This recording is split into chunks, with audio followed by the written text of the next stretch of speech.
ఢిల్లీలో కాంగ్రెస్ వాళ్ళకి ఏం మిగిలింది? ఏం మిగిలింది? ఒకే మిగిలింది. ఢిల్లీలో కాంగ్రెస్ వాళ్ళు మిగిలింది. ఢిల్లీలో ప్రజలు కాంగ్రెస్ వాళ్ళకి ఇచ్చింది ఏంటిది? గాడి గుడ్డు. లాస్ట్ మిగిలింది ఒకటి మిగులుతుంది వాళ్ళకి. ఇక్కడ అధికారం వచ్చిన వెంటనే మేము నిరుద్యోగులందరూ కూడా 4,000 రూపాయలు నిరుద్యోగులు గుర్తిస్తారా? ఇచ్చిండా? ఇంతవరకు ఎంత ఇవ్వాలంటే 14 నెలల వీళ్ళు వచ్చి ఒక్కొక్కరికి 56,000 రూపాయలు ఇవ్వాలి. కానీ ఏమి ఇచ్చిండ్రు? మనకు గాడి గుడ్డు ఇచ్చిండ్రు. 20 నెలలు చదువుతున్నారు, మనకు పిఆర్సీ ఇస్తున్నారు. ఇచ్చిండ్రా? ఏమి ఇచ్చిండ్రు? 5 DL ఇస్తారు. దిగదుడు అవదుడు నన్ను చూడు అంత చూడని ఇస్తా ఇస్తా ఇస్తా ఇస్తా చెప్పి లాస్ట్ కు DL ఏమిచ్చిర్రు?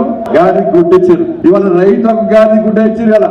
18 సంవత్సరాలు దాటితే ఒక్కొక్క తల్లికి, ఒక్కొక్క చెల్లెకి, ఒక్కొక్క తమ్ముడికి ఏమిస్తున్నారు? స్కూటీలు ఇస్తారు. చెల్లెలకు స్కూటీలు ఇస్తున్నారు. ఇచ్చిర్రా? ఏమిచ్చిర్రు? 2,500 రూపాయలు పెన్షన్ ఇస్తారు. ఇచ్చిర్రా?